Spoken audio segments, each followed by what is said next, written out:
Welcome to Inside the Upside Down, in which tonight we are going to be talking about different types of hauntings, residual versus intelligent, poltergeist, and the like. Coming up next.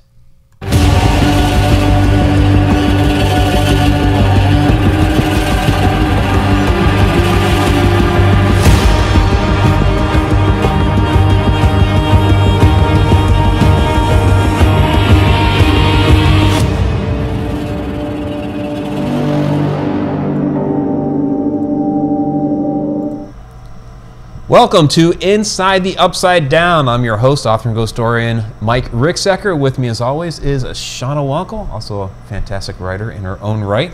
Shananigator from Edge of the Rabbit Hole, and my partner in crime.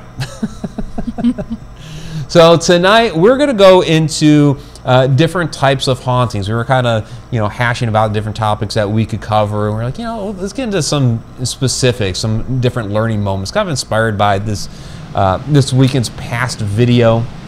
They can't hear it, don't worry about it. It's loud. But they actually can't hear it because we have good microphones running tonight. Sweet. It's the furnace because, it's like negative a 30 billion below. outside. Yeah. But in any case, so, we're kind of delving into some more of the, topics of the paranormal and the supernatural. And we're talking about, why you shouldn't tell ghosts that they're dead and that sort of thing. So so we're talking about, well, let's get into some more specifics about the paranormal, kind of go over those sorts of things. So it's like, well, let's start with residual versus intelligent haunts. Why not? And we'll get into some other ones as well, like poltergeist. Sure, we'll hit demons, whatever. It's a different type of haunt.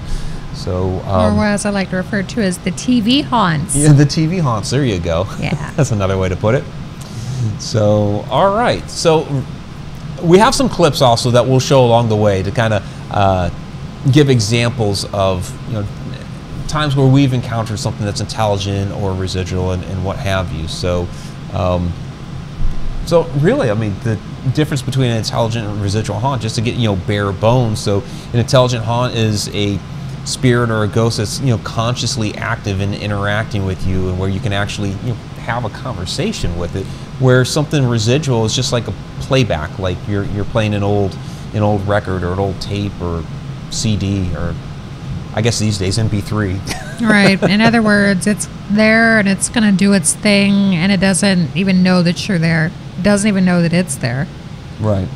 So a good example, and we'll discuss a little bit more, throw some questions down in the chat. They say they like my Poe shirt. Oh, the Poe shirt. Yeah, it doesn't just stop here, okay? Poe, drinking coffee, Poe some sugar on me. So we've got Edgar Allan Poe, we've got coffee, we've got Def Leppard. It's, yeah. This shirt wins 3 different ways. So, B3 Aerospace says Poe toaster. He was drinking cognac, or the Poe toaster was. He was bringing cognac, even though it was never proven that Poe actually drank cognac. So go figure that. All right. So yeah, let's go ahead. I wanted to start with the footsteps at Campbellsville Grade School. I think that's a good place to start as far as a residual haunt. So, wrong tab. This one, and then there we go.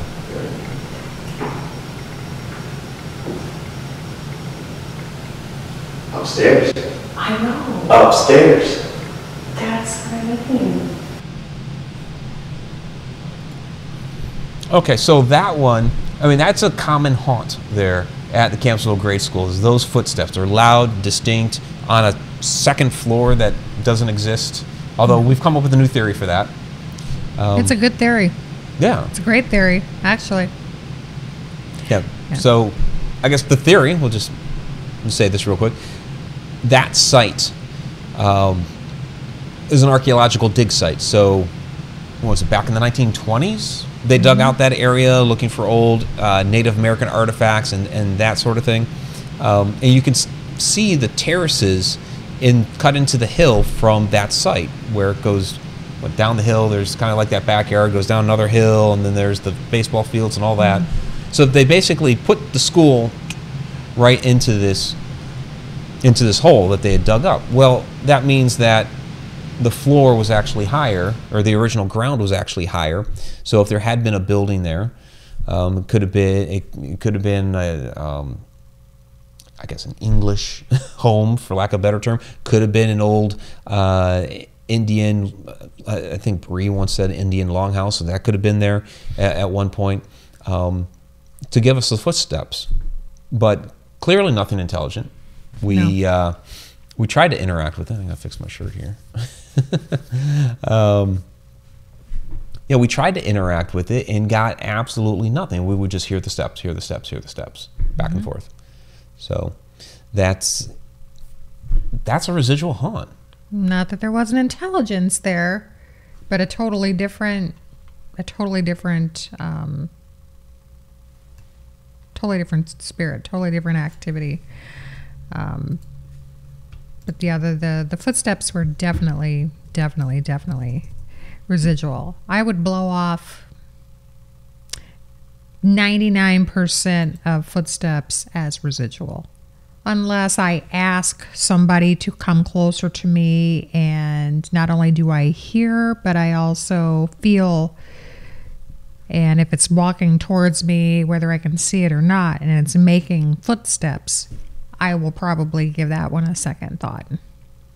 If it's interacting, coming closer to me and making footsteps in the process, that would be the 1% for me. Like last Tuesday, a week ago, footstep out in the hallway, then you feel somebody behind you, and then somebody grabs your butt.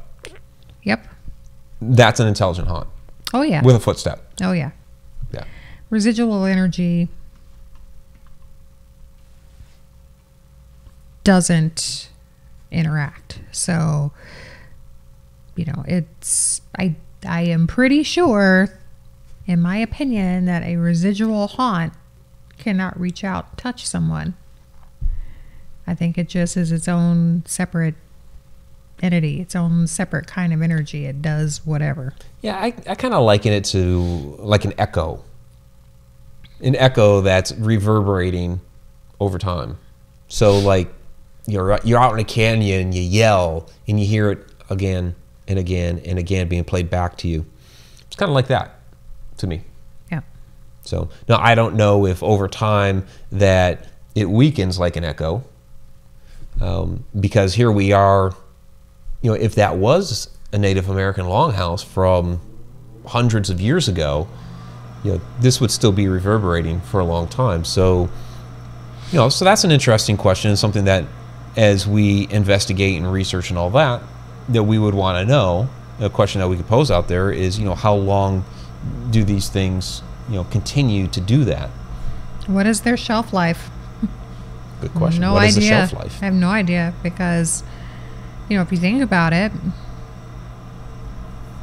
there's a lot of places that have footsteps as their venues that have been around for a very, very, very long time. How do you know? But in places where there's been a lot of death, a lot of spirits passing through, how do you know? How can you tell one set of them from another? Right. You really can't, unless its energy signature, that I call it, is different. So it's like, oh, those footsteps belong to this adult, or those footsteps belong to this child, or whatever. I don't really know. I can't really tell. Most intelligent energy, I can feel the difference between one age group and another, but residual, I have no idea. Yeah. It doesn't affect me the same way, I guess.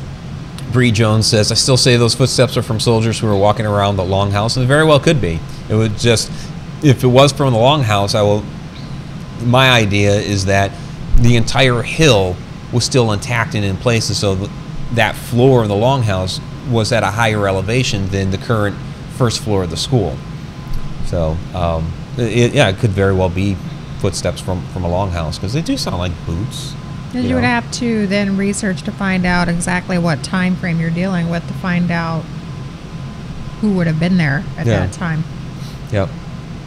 Well, and that might be one where we go down there to the archaeological museum. They have all the information on the Indians in the area. They have all those artifacts in the museum. Yeah. They would know. Hey, what was actually recovered from this site? Tom McNicholas asks, do you feel energy around a residual haunt?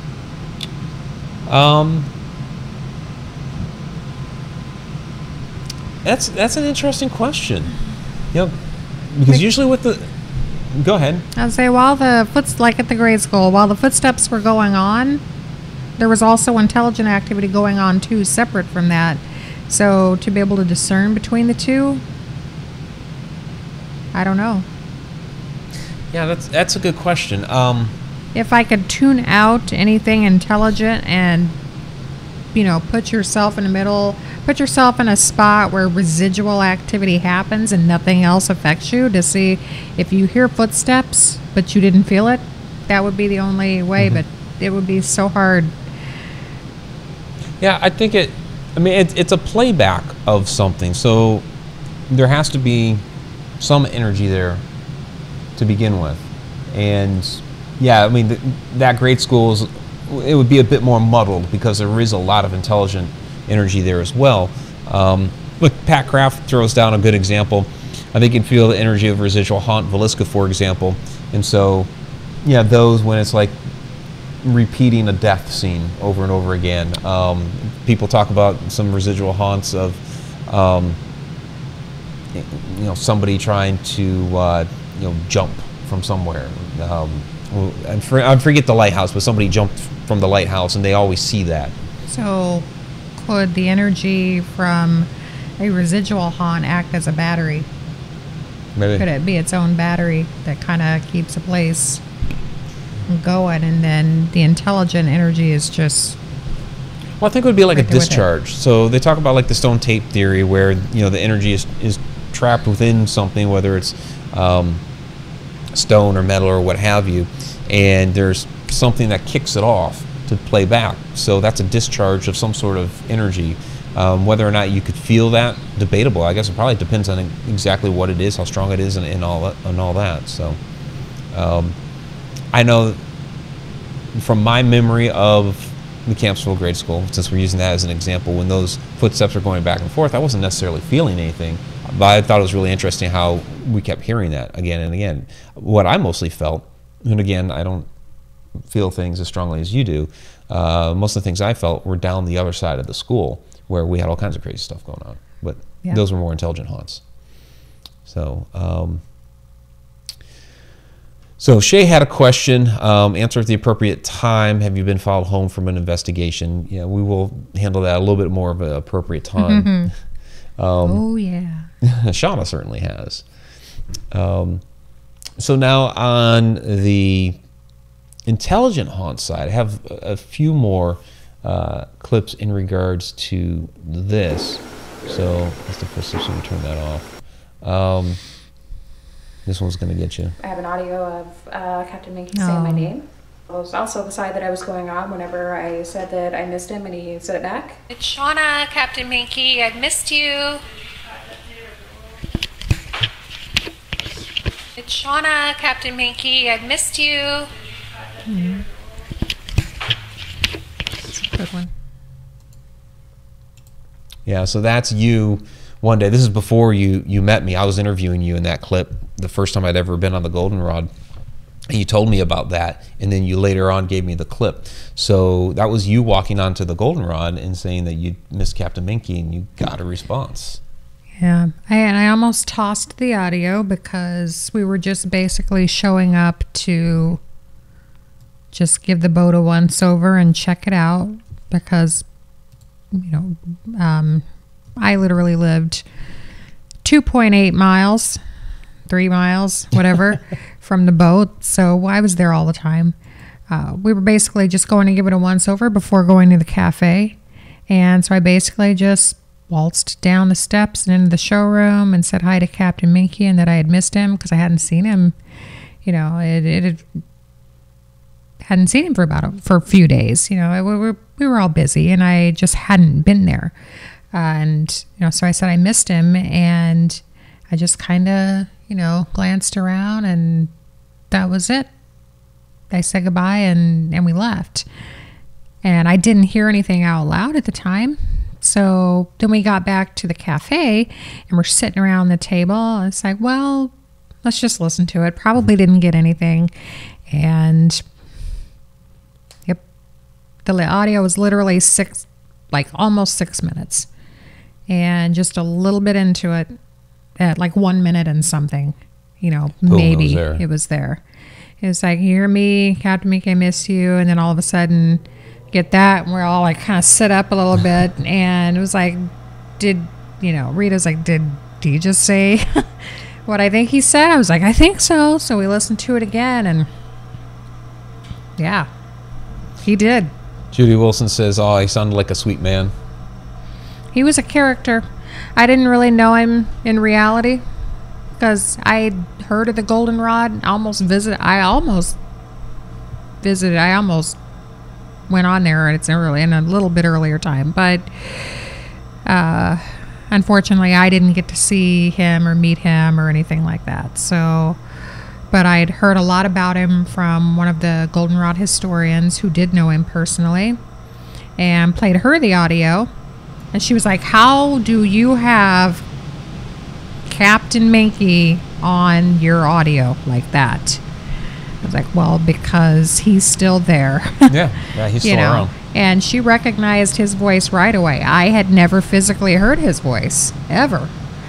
You know, I did not know him personally like she did, but she automatically, I didn't even tell her. She recognized the voice. Yeah, I so didn't even. Him. I was like, I want you to listen to this and tell me what you think. And she just was on it immediately. So that's all the confirmation I need. A couple of other questions here from Warlock. Have you ever done experiments like Gonzville or astral projection? I've tried astral projecting, almost came close one time. Shana has done Gonzville. Yeah. We're not going to get into all of that. Maybe later on in the episode if we have time. But we have an episode of Inside the Upside Down on Gonzville experiment, which Shana went over pretty extensively in that episode. So if we have time toward the end, maybe we can get into some other topics like that. It was really cool. I think we should do it. We could try it. It was definitely so cool. Yeah. From Sharon Lane, Shana, do you think you are especially drawn to the Mississippi in general for some reason? It's funny because I can't swim. And I'm scared to death. I am not so scared of water that I can't be on it or in it. As long as I can touch bottom, I'm okay. But like, for example, you know, going to Mineral Springs in the pool that doesn't even have water in it, I still, every single time I go down in there, get anxiety in the deep end. Yeah. Just a little bit, that I'm able to, you know, tell myself there's no water in it, you know, so just calm yourself. This is not a real pool. And otherwise, you know, I lived right by the river for the majority of my life. I spent a lot of time near it, so yep. I like water. I just don't like to be in water, but I don't mind being near it. Who knows what I've done in other lifetimes, recent ones, you know what I mean? I was probably, maybe I've always been drawn to water. Maybe. I don't know. Maybe. I know that according to a past life regression, I was drowned like at least 2 or 3 times for witchcraft. So you got that going for you. I have that going for me. So, Creatrix Corvus Arts, or Creatrix Corvus Arts, sorry, that's Mickey Dole. Remarked that kind of personal verification is rare. That's amazing. Yeah, and we have another one as far as like personal verification that is really cool. That really shows an intelligent haunt. So. Oh my God, this tea is so good. That is the second marker for John right here from the Navy. So he's got 2 markers. There's a second marker for John right here from the Navy. So he's got 2 markers. Okay, so played twice there, correct. And Andy Lopez says, "Love your show. You guys keep it real always. Hello from Big Spring, Texas." Thank you, Andy. Appreciate it. Yeah, so that one. Those that have watched this show before have seen that a number of times. We're just out in a cemetery, and I'm making an observation of these couple of headstones where there's this big, you know, like family headstone, and back behind it was another for the same individual, but it was for the military. And so I'm making this observation out loud to to one of the other investigators that was there, Dustin. You hear him go, when I point this out. But then you hear, correct. You know, that confirmation that the observation that I'm making is correct. You know, it wasn't like a huge, deal, I guess. You know, it was kind of obvious, okay, you know, this is the gist of what the headstones are, but, you know, to be able to get that type of confirmation like that audibly that's an intelligent haunt that's there. Yeah. Yeah.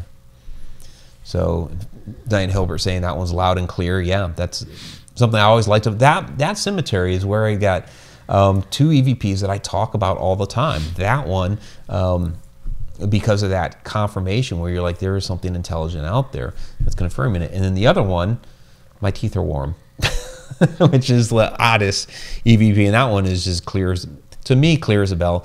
Some people say that it says I can't get warm or whatever, but the voice itself is loud. So see what else I threw in there for, most of these were intelligent haunts. That we're kind of going to go over here as far as clips. The second marker for John right here. Let me get rid of that. Well, Byron, you think he was this is what I wanted to ask. You think he was intelligent? Because you said that he followed you. Oh, yeah. He followed me a lot. And I didn't know that if I told him to, stay, he would listen. Sometimes if I told him, you can't be here all the time, but he was there before the building was there. So he wasn't attached to the building itself and was able to wander at will, I guess, but he did not leave me, or he did not leave and follow me whenever I left the town. So believe me, if I had some way to get in touch with him and ask him to, visit, I would, because he was an intelligent little boy, for sure. That illustration, by the way, by Adam Tillery, and that was his rendering of what Shana saw. Which was basically just like I took a snapshot, because he looked exactly like that. Exactly. Like yeah, that. Adam was given a general idea and drew that, and Shana confirmed that is exactly what he looked like to her. I wish that there were cameras going all the time in that building, because if I ever caught him, Adam would probably shock himself at just how accurate it really was. So, yeah. So Diane Hilbert has a question about the EVP that I played. But why was that so loud and clear and other EVPs are so soft? Mickey Dole has an idea that she threw in the chat. She says, I think it's due to their ability to manifest, like how strong they are. It's a really good question. Why are some really clear and others aren't? Is it possible? I mean, it might be what Mickey says. Maybe they're, manifesting a little bit stronger, and other times they don't manifest as strong. It could always still be proximity to the microphone, Yeah. Just like with us. If you're standing further away from the microphone, it's, the sound of your voice is not going to be as loud, into the audio recorder, so it'll come out at a lower volume. So I mean, it could just be that plain and simple still with the spirits. If they're across the room and saying something, and maybe it's almost like a whisper. With that one, the correct. Maybe because we're over there making some observations about his grave, and he's like, oh, hey, people are talking about me, and comes down from wherever, maybe stands right next to me like, hey, what are these guys doing? And answers. I think we've established that come down is actually pretty accurate. Well, that's I don't know if you want to get into about that. It so bad. I do. I don't, but I do. But I just. That was interesting. Yeah. In regards to EVPs, though, there are lost EVPs that I will probably never recover of Byron and his little voice. I mean, just clear as a bell, like he was holding my recorder like a microphone and just talking right into it. I have the mommy EVP. Was that him? I think so. You want to play it? We can play it. I mean, even then, you know, that's more of a whisper.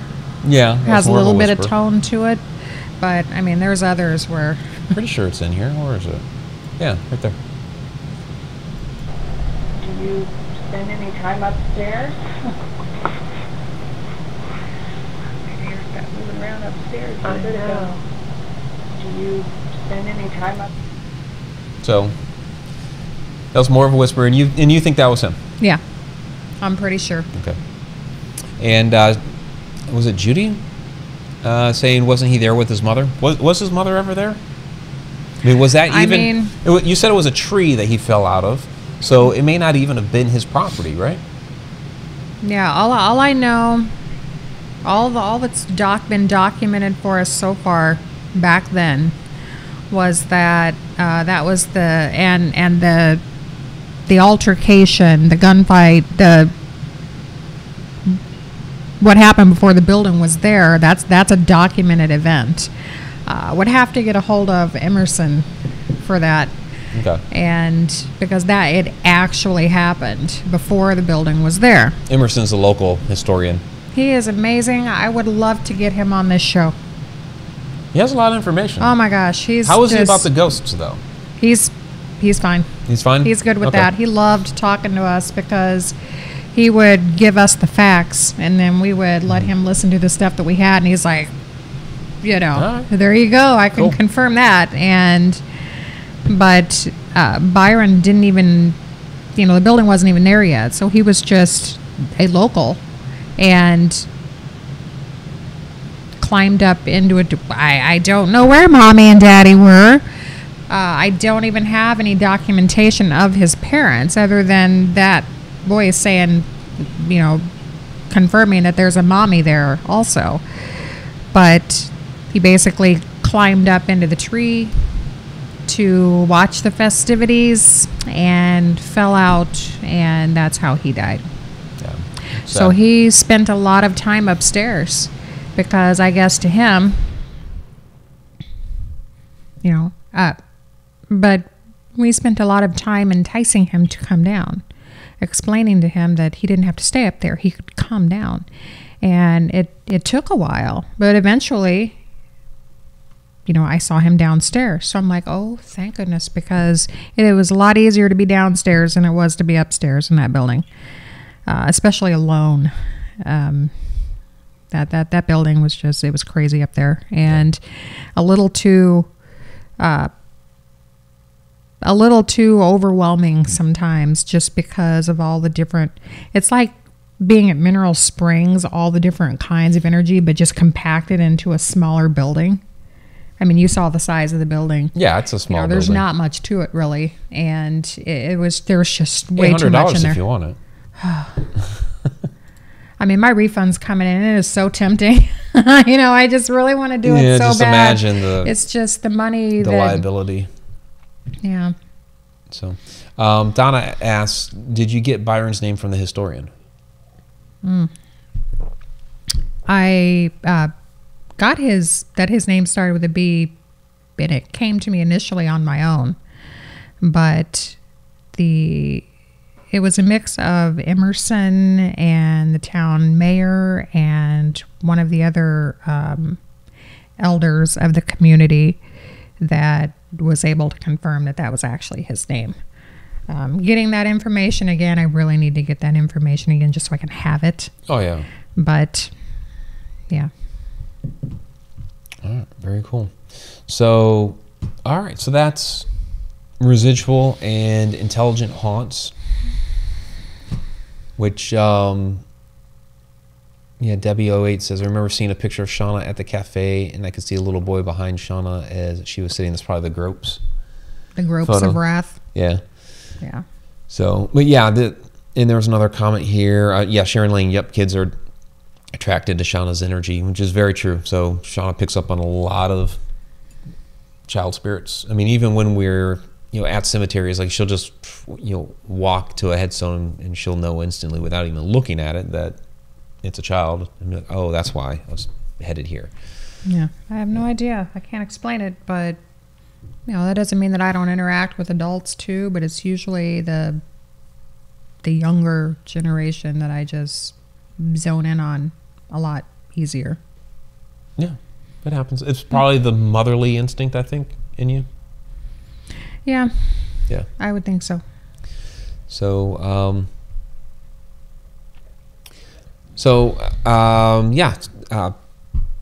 other types of hauntings. So I was trying to transition here. So poltergeist is another one that people talk about and bring up, and it's almost like, to me, like the definition has almost changed these days. I mean, poltergeist is noisy ghost, is what it means in German, noisy ghost. And so essentially these were mischievous type of spirits, what have you, that basically go around and make a mess of things. Be loud, obnoxious, throw things around, that sort of stuff. And these days, it's kind of taken on a new meaning where people talk about this psychokinetic energy that will expel from people and then start throwing things around the room. So a lot of people will talk about young female girls who are reaching a certain age. Things start to go crazy around them. So this is where I draw the definition, is that to me that is poltergeist activity. So what they're doing in all of that is they're creating that type of activity that a poltergeist would create. But a poltergeist itself is still the quote-unquote noisy ghost. It's still an entity that's going around being mischievous and all that. But the person who is making things happen around them in all kinds of crazy ways, that person is creating poltergeist activity. So I hope that makes it clear. I don't know if that sound muddled to you, or does it make sense? Tillery down there. Did someone say mischievous? That's his book. It's the title of his book. He comes out of lurker mode. It's like, I'll stop watching those Laginas dig up Smith's Cove and plug my book. Which, yeah, by all means, get his book. But let's see. Diane Hilbert says there's a poltergeist in the apartment we used to live in years ago. It loved to shake our bed and sofa. Yeah, that's kind of the deal there, where you have this spirit that's manifesting all these different crazy things going on within the home. A little bit different than the movie Poltergeist, of course. That's Hollywood for you, but really, and this might sound a little lame, but Harry Potter has Peeves the Poltergeist. And what does Peeves do? He's flying around the castle, wreaking havoc, creating mischief, all that sort of stuff. And that's essentially what a poltergeist is.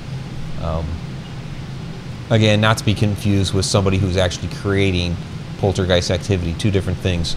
And my personal opinion, that people are latching onto the latter as that's what all poltergeists are, and I don't believe that to be the case, that poltergeist as an entity actually exists. So Diane, I told you about it. Ocean said, yep. So B3 Aerospace was also watching Oak Island. Yeah, I'll be watching it tomorrow, not tonight. I know. Oak Island has some hauntings. And Haglin loves the Harry Potter reference. Well, I mean, for our younger viewers, they may be able to relate to that. Or maybe even our older viewers that, we have Harry Potter fans out there. And, I read the books to my kids, so there you go. I've never read any of the books. I've not seen any of the movies from start to finish. Sacrilege. Especially you being into all that witchy shit. You would love Hermione. Would she not love Hermione? I mean, I know her. I know of her. You know I've of seen her. some scenes. I've seen some Okay. stuff. I've never seen any of the movies. See, Sharon Lane says, now they claim on TV that poltergeist activity is from the living only. And yeah, that's where I make that difference. Is that, yeah, there's a lot of people now that are trying to say that it's only from the living that we are manifesting poltergeist activity. Yes, the living can manifest poltergeist activity, but keep in mind, poltergeist activity, that in itself is one term.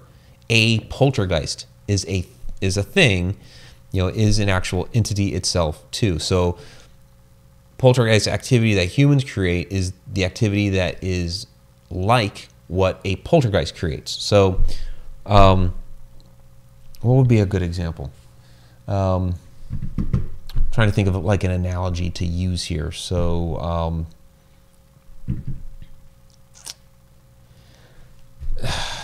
my brain's going to go to baseball and try to make a baseball reference. It just will. It just will. So, okay, I guess that's, it's lame though. Okay, so a lot of kids will try to mimic their favorite ball player or whatever, their batting stance or swing, the way they pitch, what have you. Just because they're standing in the batter's box trying to swing like a particular player or throw a pitch like a particular player doesn't make them that player. That major leaguer is still that major leaguer. I don't know. And there's Diane Hilbert. I disagree. It was something else in the apartment. I wasn't doing it. Yeah. If you were to take Diane's example and say that either she or I guess her husband were creating that energy, you would have to be saying that. That's what you would have to be saying, that they were creating the energy, and that it wasn't something else. So, and Sharon Lane, can't fit paranormal in a box. No one has all the answers. Well, that's true. So, yeah, it's funny though how over time that we keep, I don't know, I guess changing the landscape, so to speak. Just like right now, everything's a demon. Everything's a demon. So that's another type of, activity, demonic activity, or an inhuman spirit, what have you, which happens. But just because, something gets tossed in your house doesn't mean it's a demon. It could be a poltergeist. It could be a spirit annoyed at your presence, throwing something at you to try to get you to leave. Doesn't make it a demon. Yeah. Mark Fiore, what do you think spirits think about, and if they are depressed, do you think it can affect the living? Yeah, that would be oppression. Mm-hmm. Yep. That's people with any type of empathic abilities at all. That's usually what triggers it. It depends on, sometimes it's the living that triggers it, but sometimes it's those that have already passed on that are triggering it. And whether we're feeling sadness that's residual, and you're walking into this energy, this force field of negative energy, and it's like, what the hell is this? Or it could be an intelligent spirit trying to communicate and explain to you or project the only way that they know how, the events that happen to them, so that someone, gets it and understands who they are, why they're there. So, yeah, I totally believe that. Yep. So, yeah, B3 Aerospace, everything is a nun. Yeah, there's a lot of, right, there's the demon nun these days, and so it's whatever's popular, that you're going to see out there in the TV shows and all that stuff. And yeah, I mean, there are inhuman spirits out there. Yeah, I mean, we're careful before we start to try to label something. We'll try to figure out what it is. Like even all the way back to those footsteps. There was we spent some time trying to figure out if that was an intelligent haunt or not. And we ended up deducing that, no, it's a residual. But we weren't going to name it immediately. We certainly weren't going to name it Demon. No. But I felt, there have been times when I have been really uncomfortable in places where they had Mineral Springs, for example, walking through a part of the building that I had never been in with Dave. I was not happy to be there. And I was about to shove him out of the way to get in front of him. And then pretty soon we were both, he's like, I don't like it back here. He says, sometimes it feels like stuff's coming out of the walls at you, and it was just way too much energy all in one spot, and none of it felt good. I didn't want to be in there with it. I certainly didn't want to be in there alone, and I was even uncomfortable being in there with somebody else who knows that building like the back of their hand and is in there all the time. I didn't have anything on me. So I will not make that mistake again if I ever go back there. But I was almost just scared to be in there, and the energy whenever I got out of there, you could just feel it just crawling on you. It was just, then I couldn't wait to get it off. It was just terrible. I hated it. So I'm gonna get to this one from Pat Kraft before I get to Sharon. Sorry, Sharon. But since we were just talking about it. Pat Kraft, so teenage daughter walks through house. Things fly off shelves, equals poltergeist activity. But when no one is home, a skeleton keys found lined up in a row on the floor. That might be a poltergeist? Yep. That pretty much sums it up. Yeah, if nobody's home, there's no way for somebody's energy to be tossing things around. Teenage daughter walking through, things are going like crazy. It's probably her. I've been on cases like that before. Coming home and finding the chair suddenly up on the table. You might have a poltergeist. Or, this actually happened, or, your oldest son left a key for his friend to come into the house while everybody was gone and stack the chairs on the table. That's a true story.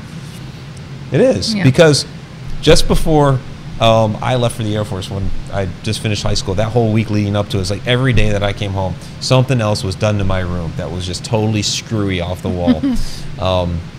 So as a get back for that, when my parents drove me up to Cleveland so I could go ahead and depart and all that, I gave a key to my best friend Ron, and I gave him a list of things to do around the house. One of them was the chairs on the table.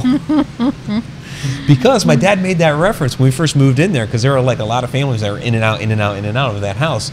And he's like, I don't believe in that sort of thing, but if you came home one day and the chairs were stacked on the table, like poltergeist, they were out of there. So I had Ron stack the chairs on the table.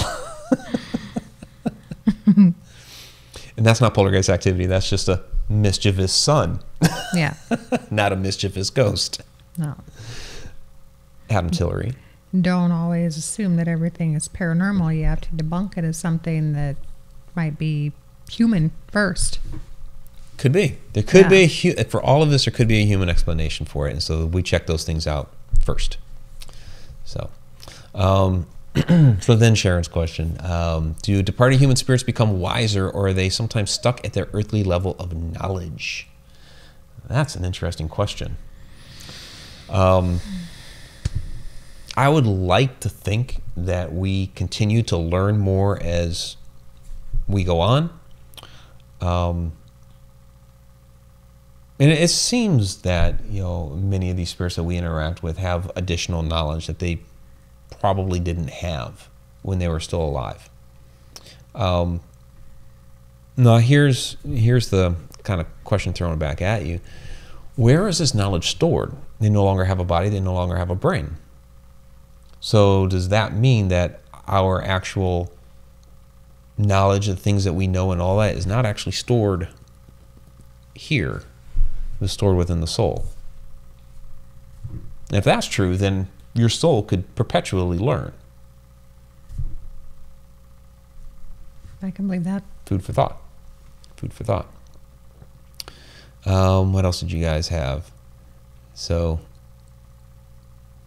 Killer McCarver, we should specify it was the other daughter. Nice. And that's the okay, and that's the question from Sharon. So So Greg Rankin, a poltergeist isn't necessarily malevolent. They can just be mischievous. I had a mischievous spirit. Oh, that's true. I mean, just because you have a poltergeist doesn't necessarily mean it is trying to harm you. It may just be a prankster, you know, throwing things around. Yeah, somebody could get hurt, something could break. They could be in their whatever mindset, trying to be playful, you know. But the way you see it as a human is like, oh my God, what's happening? Stuff's getting thrown around the house, you know. So,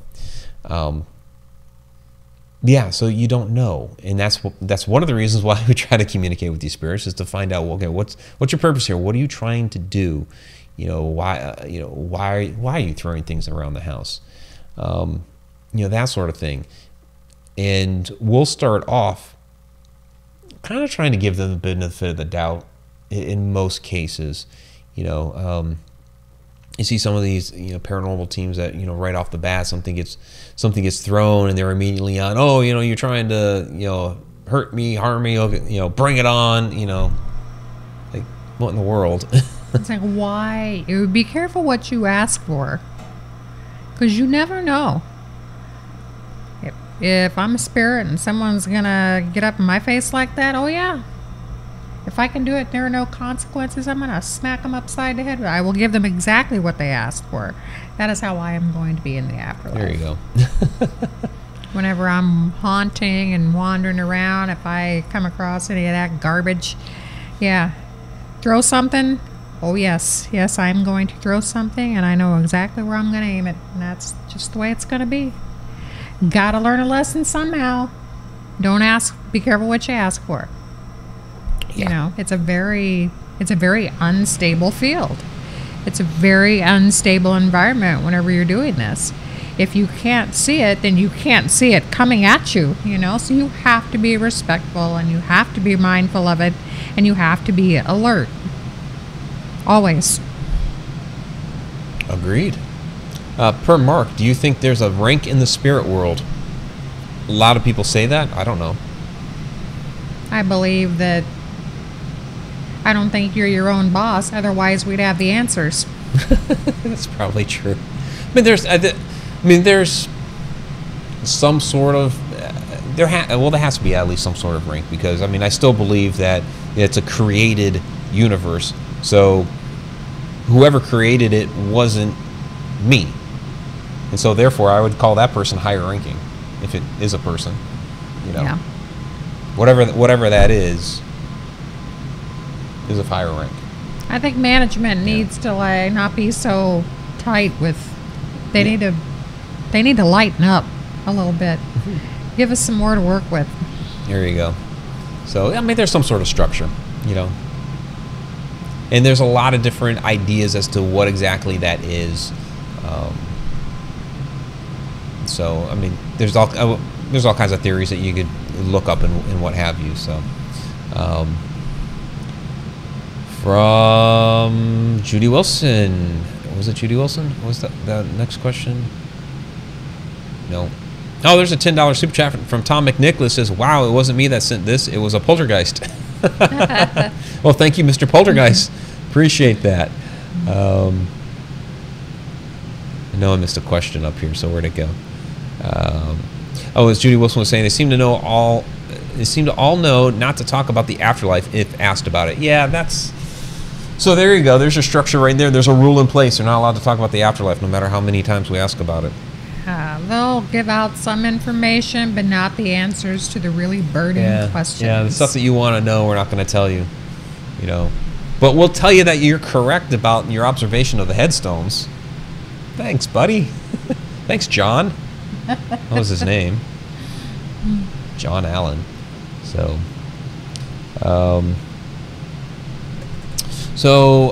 Mickey Dole, so do you think a poltergeist is an intelligent haunt? Could it be residual? Not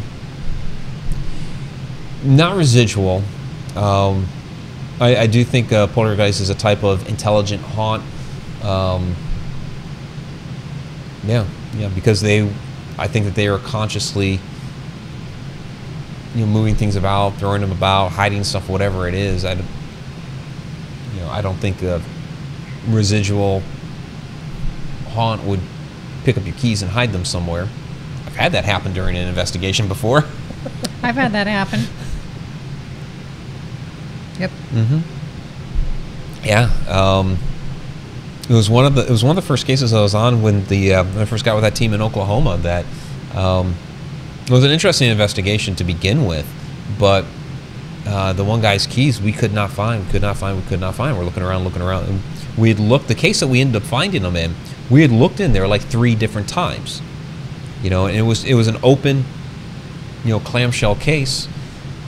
You know, where we put equipment in, and there wasn't really any equipment in there. Most of it was out. There were a couple pieces off on the one side. And we found the keys like right in the middle. Like I said, we'd been there like 3 times. What in the world? And they showed up right after we had said, okay, we were like in the other room when we said it, okay, you know, this needs to stop. You had your fun. Sorry, I think the one guy apologized. Sorry if we offended you for the, you know, questions that I'd been asking, which they weren't really offensive anyway. But he just apologized. And the key showed up. That's an intelligence right there, because he actually, you know, after an apology, they showed up. So,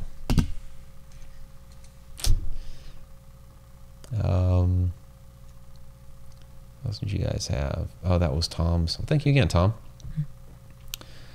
All right. And then there was the attachment question again. I guess we can go ahead and ask that, or answer that. Now, Jeebus is asking from the attachment question, which Shay asked earlier. We've talked about this before during our shows.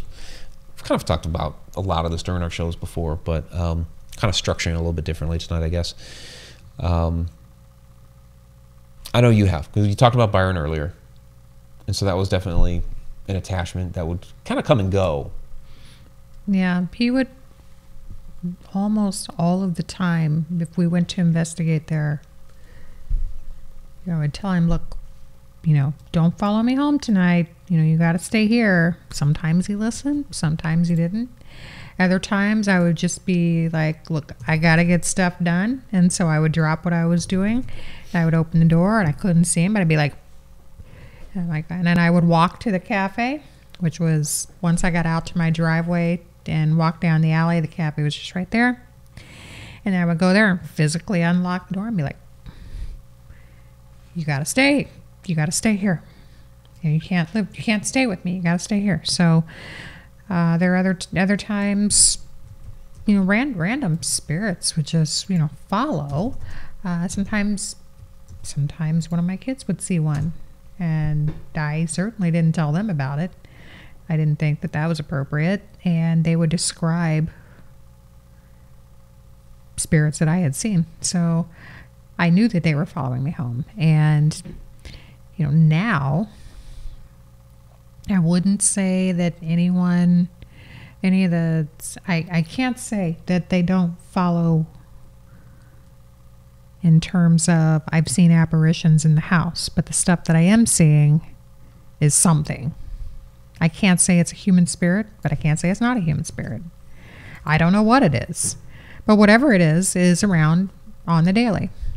And sometimes the little boy in Vandalia still will not physically show up, but it's more of a mind thing where he'll just be like, knock, knock, knock, here I am, you know. And, you know, I see him that way. So that's not really following. But yeah. Shay has a follow-up to that, which is a good question. She says, I think an attachment and something following you home is different. Do you? Which, yeah, I guess it would be something. I mean, the following home, I guess, is attached for a short duration of time to follow you home, and, you know, maybe they go on their way after that, a little interaction or what have you, where an attachment is something that's there for a longer duration of time, and maybe eventually get rid of it or what have you. So, you know, we've had these twinkle things going on for a little while. So is that sort of in the shimmer? So that goes with me everywhere. Yeah. It doesn't even that stay seems in like it the might house. be some sort of attachment. Yeah. I did miss a question here a little bit ago. So, sorry, I was scrolling back up and I was like, oh, I missed one. Per Everyday Chris, Do you think residuals emit EVPs, or it says Anku, and I'm not exactly sure what he means by Anku, but can residuals emit EVPs? Well, we got those footsteps on audio, and so if we're saying those footsteps are a residual haunt, then while not a voice, it's a sound. We picked up that sound, and that's basically what a voice is. It's just sound waves coming out of my mouth. So I would have to say, yeah, we could get a residual as an EVP. People talk about, there's some residual haunts where it's like, the woman screaming at the top of the stairs happens every night at 10 p.m. or whatever. That's a residual haunt. Mm-hmm. You hear it. Maybe you're actually able to get it onto your recorder. There you go.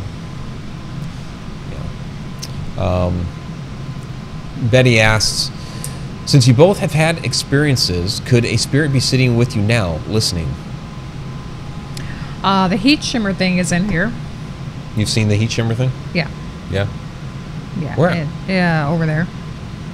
It's just random. It's usually over there. By the dolls or the window or something?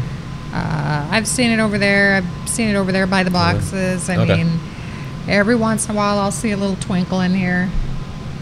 So okay. I've started to get used to it now, the shimmer thing, and I don't know who it is or what it is. It just is. But I think when we were at Mineral Springs, so I think that would be more of an attachment then. Except at this point. Yeah, it hasn't always been there. It didn't start coming around until after the incident with Molly and Zara. Yeah. Zara. Where's Zara? Zara's over there. From Jeebus, have you guys ever used a Ouija board? I have once. I've seen it, and I've had one in my presence before. My very, very, very, very first experience with one was just junior high. Hey, I've got this board. Went down into the basement with one of my girlfriends. I'd never seen one before. We sat it down. She was going to get up and shut off the lights and use a flashlight, and we were on our way back, and the planchard. Okay. The planchette. The planchette flew off of the board across the room. Neither one of us was anywhere near it. We were about halfway across the room. That thing shot off that board like someone just went. And so we promptly went upstairs and got her older brother and told him to get that board out. And we come upstairs out of the basement, shut the door. I never saw the board again. I incidentally never went down into the basement again. Maybe that's why I have such a fear of basements. Maybe. I don't like basements at all. I have to take it back twice. So the first time I tried using it, nothing happened. Done. The second time is actually, it's actually a goofy little video. It's like a 30-second video here on the channel from way back. It's one of the first videos that are on here, and I've got the music amping up. I've got the Ouija board there, the planchette sitting there, and like kind of very slowly, like, okay, I'm gonna touch it. I'm gonna touch it. And, it's like the one clickbait video that's on here, and so it's the bad mic. I shouldn't have done it because I talk about it's something about the planchette going flying, which it does fly because I whack it. I whack it off the board. It gets thrown back at me and hits me in the head, so that makes it funny. And you hear this doink. Of course, I had somebody throw it at me, so it's not like it goes through it at me or anything like that. Mine was ours was legit, not manipulated. That thing. It was totally supposed to make you laugh, is what the point of it was. Yeah, no windows. It was a basement, so no windows. There was no air flow. There was nothing to make it fly across the room like it did, and that was. I was done after that. So now I did see in here that a lot of people were saying that Ouija boards are bad and things like that, and this is what I'll say, because I know people who actually use them as tools, as spirit communication devices, which is their purpose. And that's what we use an audio recorder for. I think what happens is that people don't know how to properly use the board, and that's where they get into trouble. That's where when they start accidentally inviting things in. Kids using it, they're in their basement, or they're in their bedroom. This happened to my editor for my Ghosts of Maryland book.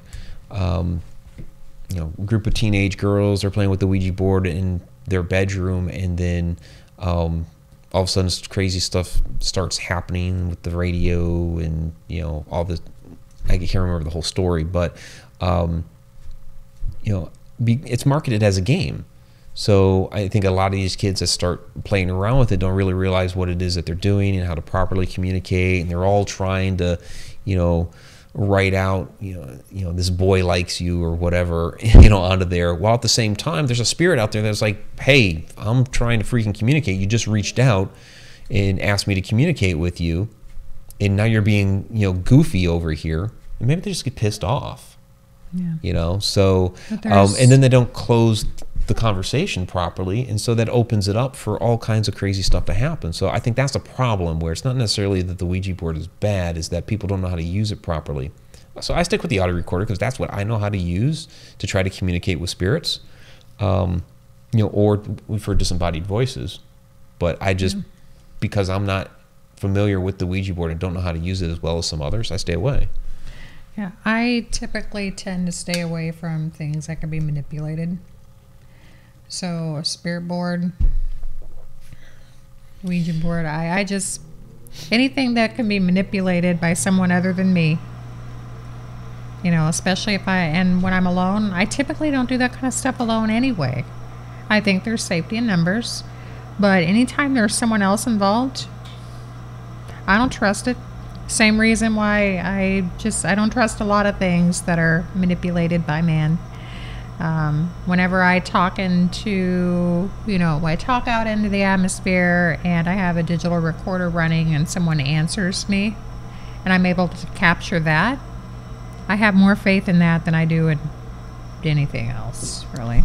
Chuck Banks. Hey, Mike, you sexy son of a bitch. Anytime he comes into chat, that's what he starts with. You sexy son of a bitch. Right back at you, big guy. Big fella.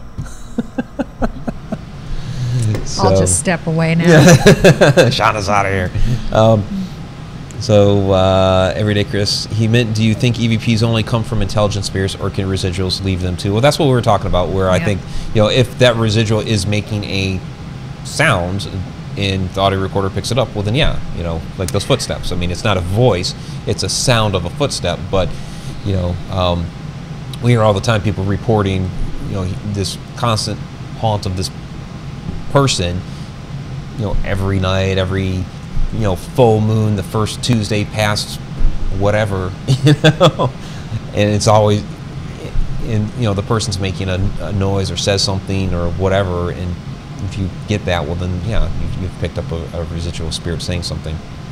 But can residual energy that cannot interact, I don't really believe it can set off like meters and stuff like that, though. I mean, it's energy. It's energy. It's a release of some sort of energy in order to generate that playback. So we've heard footsteps happening in the vicinity. Like in a cafe, you can hear someone walking, and you can see where the noise is, but it doesn't set anything off usually.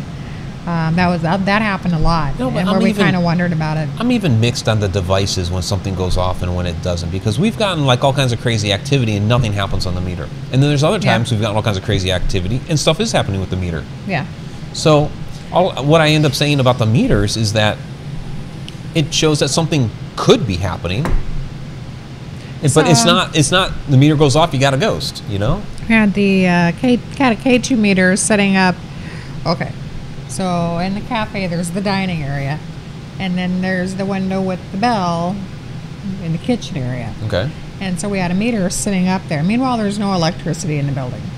There's none. But we saw a man pop up, like a head pop up in the window, in the little reach through, window where the bell was. Didn't set off the meter at all. But why? I mean, it was we all saw a face, a head, a person pop up in that window, but that meter didn't do anything. But it didn't do a thing, and that happens. That happens a lot. Can they manipulate that? I mean, it might not be that it's electromagnetic. Maybe it's a different type of energy. Yep.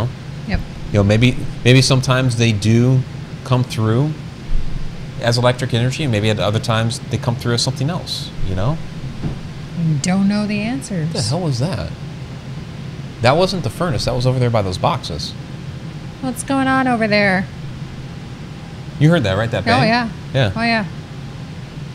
I don't know if you guys were able to hear it, but the furnace is running, but over there by those boxes there was some sort of bang. Shimmer stuff's been happening. Yeah, you said shimmer on stuff was that side happening of the over there. Yeah. So. You want to come over and say hello? So, B3 Aerospace had an important question here. It was actually a question to Andrew. Andrew, you haul any Samuel Adams? I don't drink a lot of beer, but if I do, it's Samuel Adams. I don't drink anymore. Not Dos Equis, I've never Samuel even Adams. tried Samuel Adams. There's a little bit of Fenway Park in every Samuel Adams. That's important stuff to know. I told my brother-in-law, he's like, I got to stop drinking the winter lager then. So, all right. Bree Jones, not a bang, but heard something get knocked. Yeah, that was basically it. Yeah. Yep. Pretty well. So Donna says pull out the recorder. I mean, it's almost pointless to pull out the recorder with the furnace going off all the time. It's like literally every 2 minutes the furnace kicks on. It's windy outside, but it didn't come from outside. It was inside the building with us. Yeah, I'm just happy that you guys don't hear too much of the furnace. Thank you for decent microphones. B3 Aerospace says, yeah, Mike, good beer. Yep, it is. It is. I give my brother-in-law crap all the time. His favorite beer is, he'll drink the Samuel Adams. This is totally off topic. He'll drink the winter lager. He likes that one. But his beer of choice is Coors Light. And I'm just like, dude, you got to drink a real beer. If you're going to drink a beer, like I said, I don't drink a lot of beer. But if you're going to drink a beer, drink a beer. Drink a man's beer. That's right. Yeah. I usually drink wine. I don't really drink anything. Except for I drink sangria. You drink your sangria. But that doesn't At your happen class often. reunion, you had a shot? Yeah, I did. I don't remember what I had, but I had it.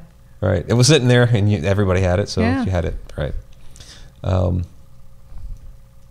So Everyday Chris says, we've had investigations with RIM pod and lots of millimeter influxes, but we're unable to clarify it was residual activity or actual intelligent activity. Yeah, and that's the thing. Sometimes you can confirm that, okay, this is actual activity that I'm getting with the K2. I have a Mel backlight doesn't work anymore, so I need a new one. And it's like you're able to cross-check with other things that are going on. You're like, all right, great. And that's wonderful. But there's other times where, yeah, you're getting something on the K2 or what have you, and it doesn't match with anything else that you're doing. So it's like, okay, maybe that's just random. It could even be, maybe they're trying to reach out, but they're unable to, for whatever reason, reach out at the right time. How do you prove that? I mean, you can't. And then there's times where the devices are just dead, and you're not getting a single thing. And you might have activity going on. You might get like a crap ton of EVPs. Maybe stuff is moving around. You're hearing the footsteps, and you're getting stuff on the SLS. You're getting all this other, and not a dang thing on the EMF meters. So, and that's one of the things that makes this field so hard to scientifically prove, because you can't make the stuff happen on any sort of consistent basis. So when we talk about being scientific investigators, it's almost impossible to be one, because you can't set a control. You can't set a control, and you can't set a, well, the placebo would be the control. You just can't make it happen on a consistent basis. So, You know, without that, without having the paranormal activity happen on a consistent basis for you to test, and without having that control in place as well, you can't scientifically prove it. So we're kind of, I think our best bet and what we're trying to do is like give enough compelling stuff that we've captured to bolster our argument to say, hey, we've got this and we've got this and we've got this and we've got this. To us, that's enough. And it comes down to whether or not you believe. The diehard skeptic is always going to be the diehard skeptic. The diehard believer is always going to be the diehard believers. The people in the middle that you're trying to convince or sway, if that's what your aim is to kind of convince people or what have you. More what we try to do here, you know, we're trying to answer our own questions, and we're trying to answer your questions too. So we're not necessarily trying to convince anybody of anything. It's, you know, we have questions, you have questions, we're trying to answer those together. So, yep. That's on a road media for you in a nutshell. All right. So now they're talking about what they drink. That's funny. All right, let's go ahead and we're past our hour mark, so let's go ahead and get to the shout-outs. Chuck Bang simply says, "It is cold." No shit. Yes, it is. It is definitely cold. Had an EVP of that It's cold? at a cemetery. Yeah. We were talking about the Catholic cemetery. My dad was there. Mm-hmm. You could hear his voice. He said something, and I was like, man, it's cold. And then you hear this woman say, it is cold. Ah, see, and that's intelligent right there. It is cold. It is cold. There you go. It's like, well, thank you very much, And man. Tom is cold, -37. Dang, Yeah. Tom. Bundle up. Be safe, please. We worry about you guys. I mean, it's going to get cold here, but those that are north of us, it's even crazier. Yeah, So we're going to get up close to like the -30, -20s and 30s, but negative. Chicago is Yeah, they're just talking -50 insane, up there. Yeah.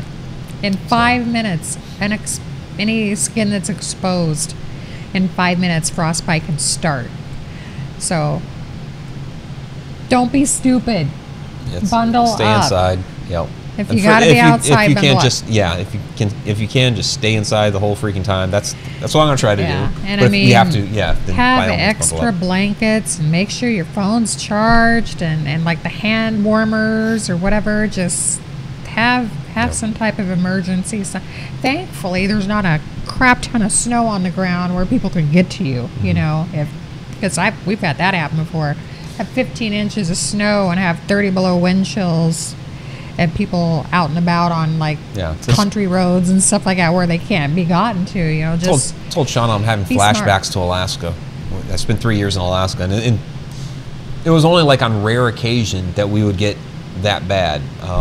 It's like -20 was kind of almost the norm during the winter time there, but -30, -40, -50, those were more rare occasions. So it's this is actually not going to fun. be colder in the Midwest than Pipes it is freezing, wet water strip. up there in Alaska, Yeah. Antarctica, whatever. Yeah, it's this air that's coming down. Yeah, this weekend it's So- going to be in the 50s. Yeah, I mean, by the weekend it's going to warm back up, which is good. But B3 Aerospace says these were great shows. Do it again. Astral stuff too. So yeah, I know that question did come up earlier from Warlock. Do you ever have you ever done experiments like Gonspeld or astral projection? And we didn't really get into it because that was at the very beginning of the show. We were talking about our the different types of hauntings. So Shauna's done Gonspeld. We do have a video on that. It's over a year old.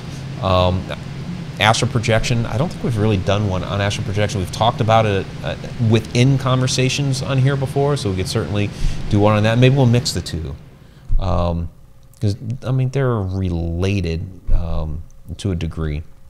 Where with the Gonspeld, I know you guys did it differently, but you're trying to send a thought to the receiver Right.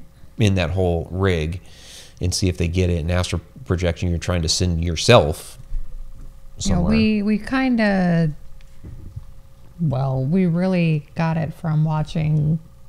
We did it the way that they did it on Insidious, where they go under and then they try to see what happens, you know. But but I didn't really go anywhere.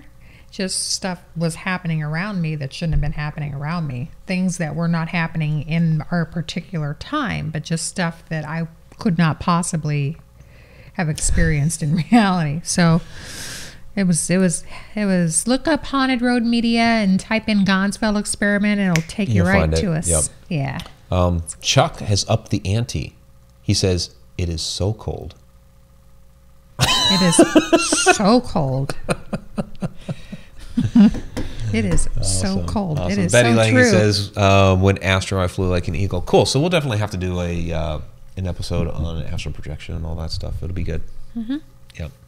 So, all right, let's go ahead and get to the Super Chat Superstars. Tom McNicholas, thank you for being a Super Chat Superstar on Inside the Upside Down tonight. Absolutely appreciate that.